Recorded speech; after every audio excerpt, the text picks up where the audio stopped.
காத்துக் கொண்டிருந்தாலும் எப்போ வருவார் எப்படி வருவார் வர வேண்டிய நேரத்துக்கு சரியாக வருவார் என்ற நம்பிக்கையோட காத்துக் கொண்டிருக்கோம்னா காத்திருப்பது கூட சுகமான ஒன்று. ஏனென்றால் சீதை குடும்ப காத்திருந்த ராமனுக்காக, சந்தமதி காத்திருந்த ஹரிச்சந்திரனுக்காக, சாவித்திரி காத்திருந்த சத்தியவானுக்காக. ஆனா இந்த வள்ளி காத்திருப்பது யாருக்காக? முருகன், சண்முகன், சரவணன், குகன், சுப்பிரமணியன், கல்லன், கடம்பன், கார்த்திகை. எத்தனை பேர் உள்ளவருக்கு இத்தனை பேருக்கு சொந்தக்காரர் யார் தெரியுமா? ஆண்டியாக நின்றால் வேண்டிய வரங்களை கொடுக்கக்கூடிய அந்த முருக கடவுள் மட்டுமே.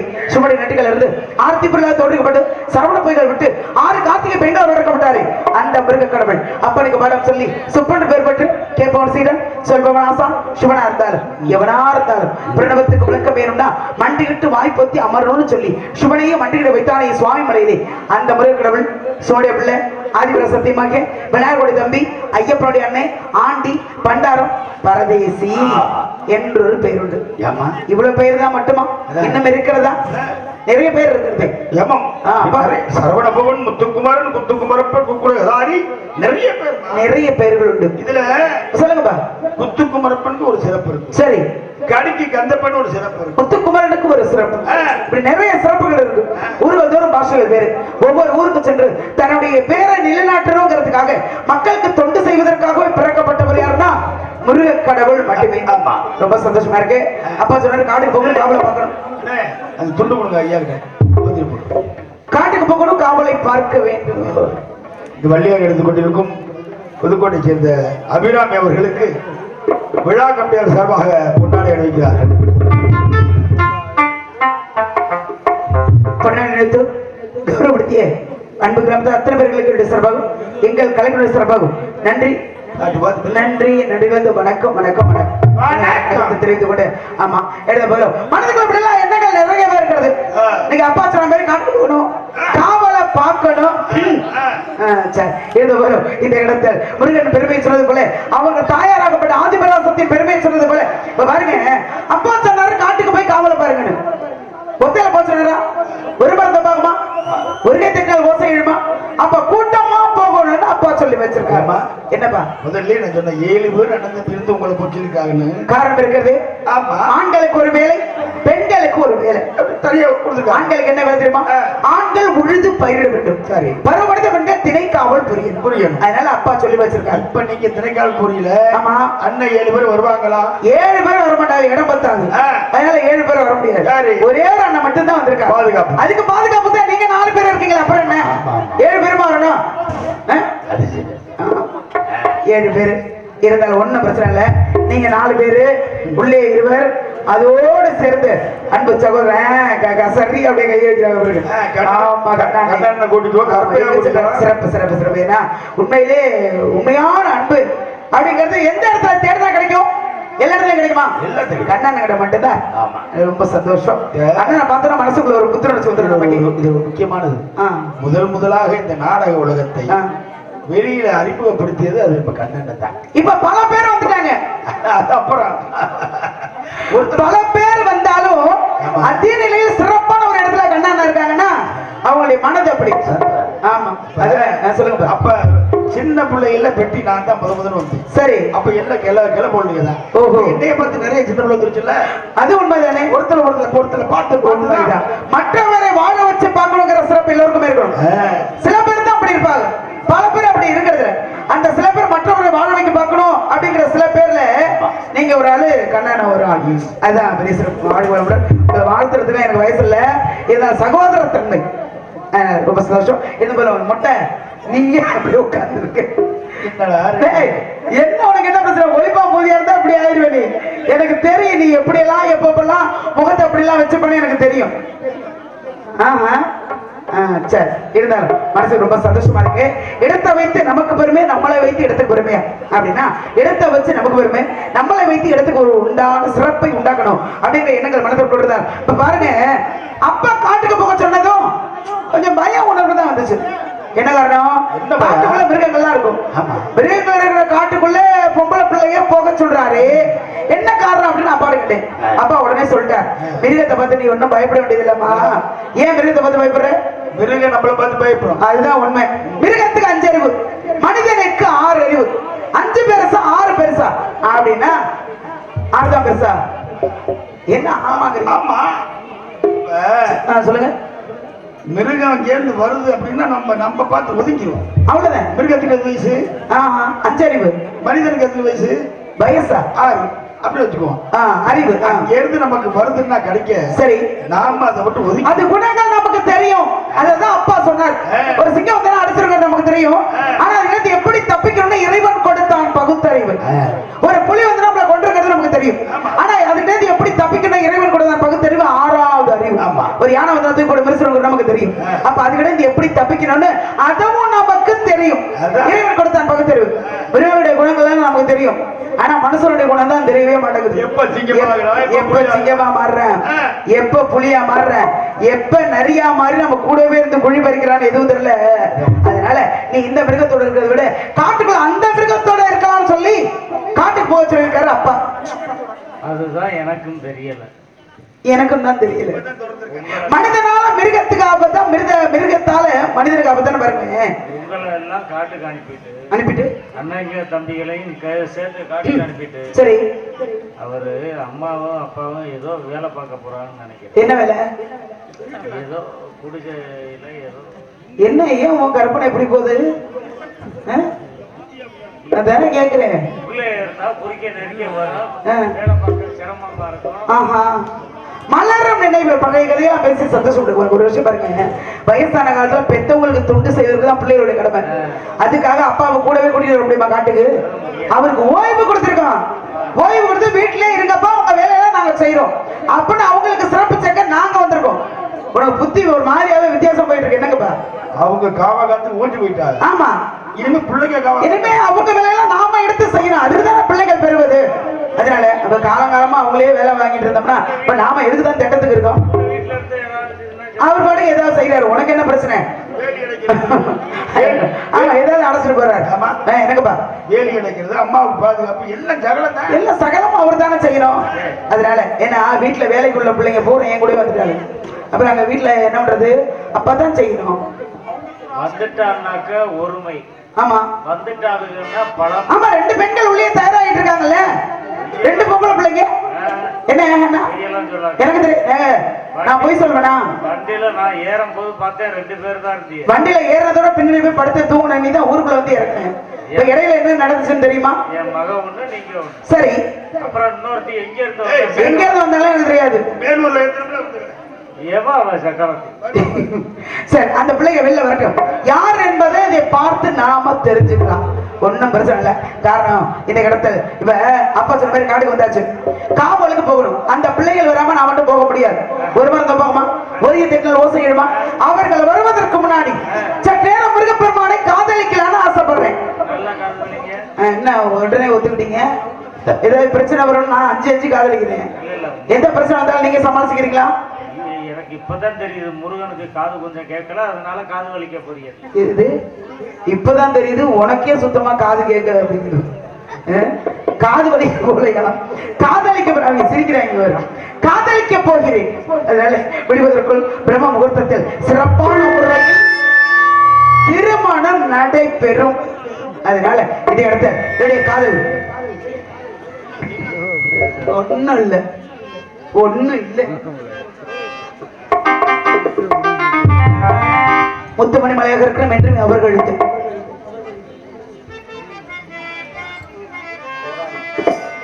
முத்துமணி மாலை என்று தொட்டு தொட்டு தாளாட்டு ரத்தத்தில சேல கொஞ்சம் விட்டு விட்டு போராடு உள்ளத்தில நீராடே கொத்தமருள் மேலாடே ஒரு நந்தவன போராடே புது சந்தனமோ நீராடே முத்துமணி மாலை என்ன தொட்டு தொட்டு தாளாட்டு.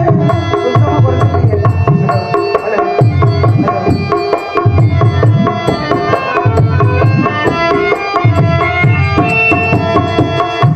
மனசுதான் பௌரமாகுமா, வயசுதான் பேசுமா, தேகந்தான் நிறமோடுமா, மவுசுதான் குறையுமா, ஏசப்பட்டு வராத பாசத்தோடுவே, காசிப்பட்டு சொல்லுத மாதாவி, வாக்கப்பட்டு வராத வாசமகனே, வண்ணம் குலையாத ரோஜாவே, தாழமோவில வீசலாத்தில வாசம் தீடி வாவா. முத்துமணி மாலை உன்னை தொட்டு தொட்டு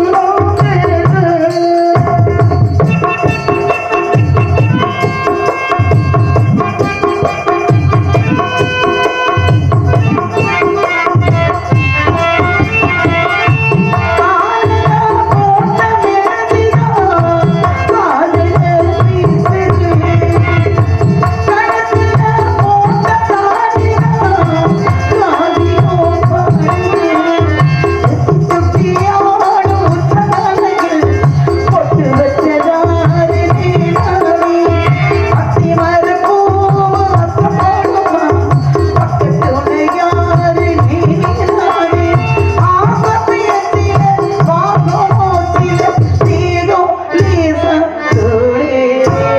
முத்துமணி மாலை உன்னை தொட்டு தொட்டு வெக்கத்தில சேல கொஞ்சம் விட்டு விட்டு போறாத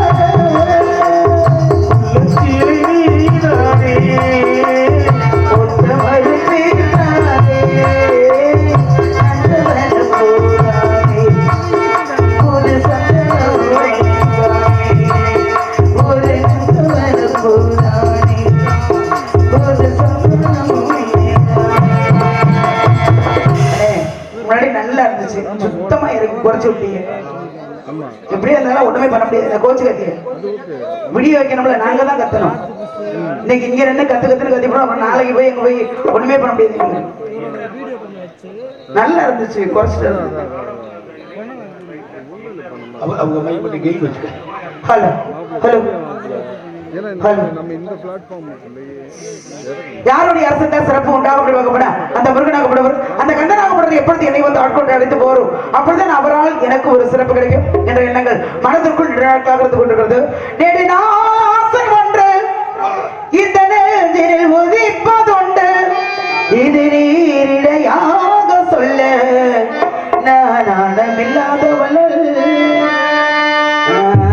அதனால எத்தனை இடத்துல எந்த சிறப்புகள் கிடைத்தாலும் முருகன சிறப்பு போல ஆகுமா அப்படிங்கிறதுனால 4 பேர் போன பாதையில போகணும், 4 பேர் மெச்சம் வாழணும்.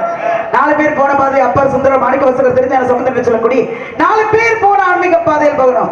மாதா பிதா குரு தெய்வம் சொல்லக்கூடிய பிதங்களுடைய குருவுடைய தெய்வத்துடைய அனுசரணையை மனைக்கிறதுக்கு வந்தா வாழ்க்கையில சிறப்பாக பல செயல்களை செய்து முடிக்க முடியும் என்ற நம்பிக்கையோடு வலதுகை இடதுகை எந்த கையை எழுத்தாலும் நம்பிக்கை என்ற ஒன்று மட்டும் மனிதனுக்கு மிக மிக அவசியம் அப்படிங்கிற சொல்லிக்கிறாங்க. இந்த இடத்துல முருகனுக்காக பிறந்து முருகனுக்காக வளர்ந்து அனுதினம் முருகனை நாமத்தை உச்சரித்து காத்துக் கொண்டிருக்கிற நேரத்திலே மீண்டும் ஒரு முறை காதலிக்கலாமா?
வயதுக்கு தகுந்த மாதிரி காதல பிரிக்கணும் அப்படின்னா 20 வயதுல வருவது என்ன காதல் தெரியுமா? இளமை காதல், வருவது முரட்டு காதல், 40 வருவது நட்பு காதல், 50 வருவது 60 காதல், 60 வருவது ஆன்மீக காதல், 70 வருவது அதுக்கு மேல அனைத்துமே ஆன்மீக காதலாக இருக்கு. 50 வயசுல கூட ஆசைங்கிறது வரும். 50 ஆசை வரும், 10 தானே திட்டாட போடுது, ஆசை பாசம் வரும், அதில் அந்த ரங்கம் கிடையாதம்மா, நாள் செல்ல சுகம் தான் அம்மா. ஆமா, அதனால எந்த வகையில எப்படி வேணாலும் யாருக்கு வேணாலும் காதல் உள்ளம் என்று பிறகு சொல்லுங்க. ஆண்டு போனால் வயது போகும், காற்றுள்ள போதை தூட்டிக்கணும், பருவத்தை பயிர் செய்யணும். இப்ப முடியல, எப்போ முடியாது, அப்ப முடியல, அப்ப காலத்துல முடியாது. இப்ப என்ன செய்யணும்னு நினைக்கிறோமோ சிறப்பான முறையில் செய்து முடிக்க வேண்டும். ஒன்றை செய், நன்றே செய், என்றே செய், இப்பொழுதே செய், செய்யலன்னா சத்த மாட்டேன்னு சொல்லி வச்சிருக்காரு. இந்நேரம் முருகன் காதல விழுந்திருக்கும். இந்த பிள்ளை நம்ம ஏன் நினைச்சா இருக்காரு, நிதமும் இங்கதான் இருக்காரா, உங்களை பாத்துக்கிட்டே இருக்காரு. அப்படியா? பாடுறது பேசுறது எல்லாம் இருக்காரு. ரொம்ப சந்தோஷம். வேண்டிய நேரத்துல சரியா வந்துருவாரு. அப்படிங்களா? காட்சி ஒண்ணும் பிரச்சனை இல்ல. பாருங்க, முருகன் முடியறதுக்குள்ள பிரம்ம முகூர்த்தத்தில் இந்த இடத்துக்கு ஓடி வந்துருவார். வந்த உடனே அவருக்கும் எனக்கும் திருமணம் சிறப்பான முறையில் திருமணம் முடிஞ்ச உடனே அடுத்த கட்ட வேலை என்ன? என்ன பிறந்த அப்புறம் பிறந்த இடத்துல இருந்து புகுந்த இடத்துக்கு ஒரு பெண்ணாக விட போகணும். சரி. அப்ப முருகப்பெருமான் வரக்கூடிய வாகனம் மயில் வாகனம். மயில் வாகனம். அதான் நான் ஒரு முடிவு பண்ணியிருக்கேன் இன்னைக்கு. எப்போ மயில் வாகனத்துல முருகப்பெருமான் வருகிறாரோ திருமணம் முடிந்த உடனே அதே மயிலில் நான் ஏற வேண்டும். அதோட அந்த மயில் முனியாண்டி விலாசுக்கு போக வேண்டும். ஆமா, 2 பேரும் ஏறினா அந்த மயில் அப்புறம் சிறகுடிஞ்ச அதுக்கு தெம்பு முருகல்ல கொடுக்குறாரு. ஏன் முனியாண்டி விலாசு போகுது? சரி, கல்யாணத்தை முடிச்சுட்டு உங்களுக்கு சாப்பாடு போடுவோம்னு நினைச்சேன். உனக்கு சாப்பாடு போடுறது தப்புன்னு நினைக்கிறேன். என்ன பார்த்தா எப்படியா இருக்கு உனக்கு? அப்படியே சாப்பாடு போடுங்க. சாப்பாடு ஏற்பாடு கொஞ்சம் ஏதாவது பண்ணுங்க. என்ன ஏற்பாடு? சாப்பாடு தான் போடுவோம் நாங்க. வந்தது அண்ணதான அருமையா இருந்துச்சு சமையல். அப்புறம் வேற என்ன வேணும்? என்னப்பா வேணும்? தொட்டி தண்ணியில கொஞ்சம் போய் இது மேல கச்சேரி வாசிக்கும் போது கொஞ்சம் அப்படி கலகலப்பு உண்டாங்க. கலகலப்பு உண்டாகணும்னா என்ன பண்ணோம்? கொஞ்சம் ஏதாவது மருந்தா? என்ன மருந்து? என்ன பூஜை மருந்தா? குருண மருந்தா? அப்புறம் அதெல்லாம் இல்ல. நீங்க 4 பேரும் கல்யாணத்துக்கு வர வேண்டாம், சரியா? எல்லாத்தையும் எடுத்துட்டு கிளம்ப முன்னாடி. கல்யாணம் கெடுக்க பாக்குறீங்க. உன்னையால எங்க பேருக்கு எழுதுறான். ஆமா, அதனால என்னுடைய காதல் மீண்டும் ஒரு முறை சொல்றோம். உள்ளே போய் இருக்கிற பிள்ளைங்க 50 பிள்ளைகளே வெளியில தள்ளுறோம். சின்னஞ்சிறு பூவி உன்னை தொடும்போது, சின்னஞ்சிறு பூவி உன்னை தொடும்போது மலர் மின்னல் நெஞ்சுக்குள்ளே, குளிர் மேகம் கண்ணுக்குள்ளே, என்னவே தேடும் சொல்லுக்குள்ளே, எந்த மனதிலே சுகராக உனைத்தானே நிறமாடு சின்னஞ்சிறு பூவி தொடும்போது மலர் மின்னல் நெஞ்சுக்குள்ளே.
எத்தனை பாடல்கள் இருந்தாலும் பழைய பாட்டுக்கிட அருமா என்ற வரிசையில் பார்த்தால் இரத்த கண்ணீர் என்ற படத்தில் எம்.ஆர். ராதா அவர்கள் ஒரு அருமையான இருகுரலில் ஜெயராம் அவர்கள் பாடலில், அதாவது நம்ம ஜி ஜெயராமன் பாடிய பாடல், அதாவது நடிகரவே என்ற ஒரு பட்டத்தை வாங்கி கொடுத்த ஒரு பாடல். ஆமா, எம்.ஆர். ராதா அவர்கள். அடே ராமா, டே ராமா, சிகரெட் அடிச்சு 2 நாள் ஆகுதுடா. ஒரு சிகரெட் தான் வாங்கி கூட. ராவுத்தரே கொக்கா பறக்கும் போது குதிரை கோதுமை ரொட்டி கேட்குறான். அம்மா, முந்தா நாள் அடிச்சுட்டு அரைக்கட்டை பிடி ஜன்னல் வச்சிருந்தல, அது எடுத்துட்டு வாட. அது இப்பதான் இந்த பங்களா கூட்டுறவன் எடுத்து அதையும் அடிச்சுட்டேன். அது அடிச்சானா? அட படுவாவிலாம், முட்டுப்படிய கூட நாட்டில் விட மாட்டேங்கிறாங்க. நன்றி கெட்ட உலகமடா ராமா. ஆமா ஆமா ஆமா ஆமா அம்மா போட்டு நாட்டை கொண்டு சொல்ல போட்டாங்க. நல்லதுக்காமா கெட்டதுக்காமா, என்னடா உலகம் என்னமோ தெரியல. உடம்பெல்லாம் ஒரு வாரம் அப்படி நம்ம சொல்லி அழிஞ்சு பக்கத்துல வர தள்ளி நெல்லு. என்னடா மரியாதை வருது? ஆமா, அப்ப காசு காரு பணம் சொத்து சுகமெல்லாம் இருந்துச்சு. துறை அலைஞ்ச அப்ப காசு பணம் காரு பங்களா சொத்து சுகம் இருந்துச்சு. உடம்புல வியாதிய பொம்பளை வியாதியை தவிர வேற என்ன இருக்கு? உண்மை உண்மை. 10 வருஷத்துல மோதிரம் காரு பங்களா சீனோட வந்த வாழ்க்கை வாழ்ந்தேன். துறையன்னு வந்தா நோட்டை உரி விட்டேன். ஆனா இன்னைக்கு காரு இல்ல, பங்களா இல்ல, சொத்து இல்ல, சுகம் இல்ல. என் கூட இருந்த மரியாதைக்குள்ள போயா கிளம்பத்தியா பழசை இன்னைக்கு மறக்காதரா. ஆமா, அம்மா கிட்ட போயிருக்காங்க. அம்மா ஷூட்டிங் போயிருக்காங்க. என்ன படம்? கணவனே கண்கண்ட தெய்வம். ஆஹா, என்ன மரியாதை! கணவனே கண்கண்ட தெய்வம். அது தேவடையால் பெற்ற திருமகனை வெற்றிக்கு கிடந்த சினிமாக்கார பசுவோட சொந்த ஷூட்டிங் போயிருக்கா. ஷூட்டிங் கணவன் நான் புழுவாக துணித்துக் கொண்டிருக்கிறேன். கொழுத்து திருகண்டால் நன்றி கெட்டவள். அம்மா அம்மா ஒரு மாதிரி காரசத்துக்கு இருப்பாங்களே.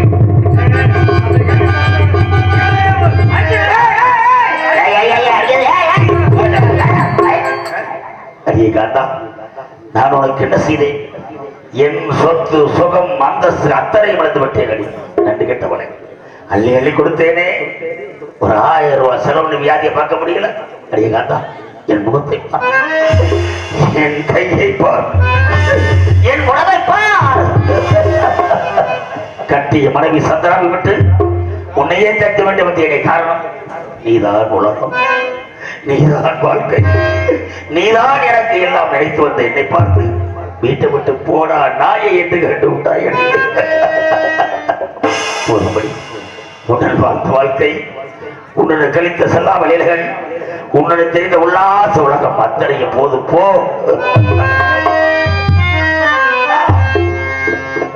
கொட்டும் புரிந்தவன் வாழ்க்கையில் நிம்மதி கொள்வதென்படி.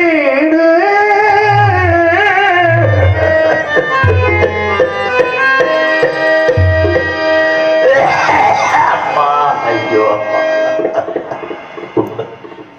10 மாதம் மார்பிளையும் தோல்களையும் பாலூட்டி சீராட்டி வளர்த்த என் பாசமுக தாயை காலால் எட்டி உதைத்தேன். அடி நன்றி கெட்டவன. நண்பர்களே, என் நிலைமை யாருக்கு வரக்கூடாது. காரணம், பெத்த தாய்க்கு சோர்வாடல, பெத்த தாயை கவனிக்கவில்லை.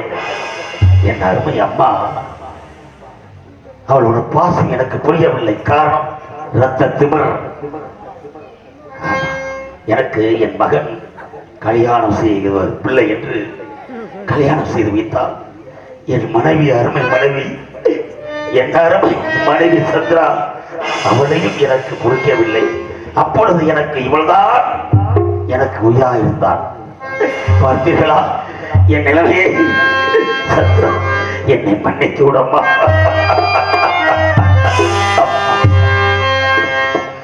கொட்டும் புரிந்தவன் வாழ்க்கையில் நிம்மதி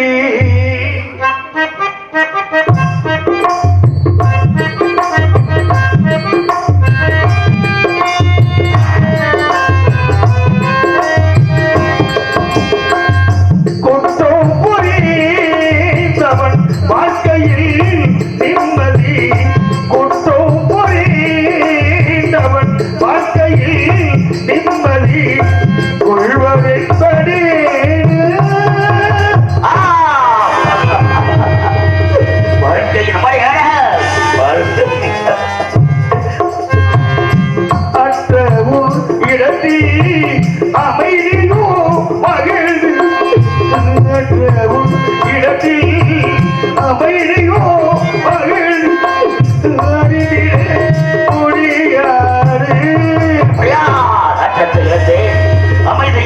என் வாழ்க்கையில் அத்தனை மறுத்து விட்டேன். அமைதி அழிந்ததே.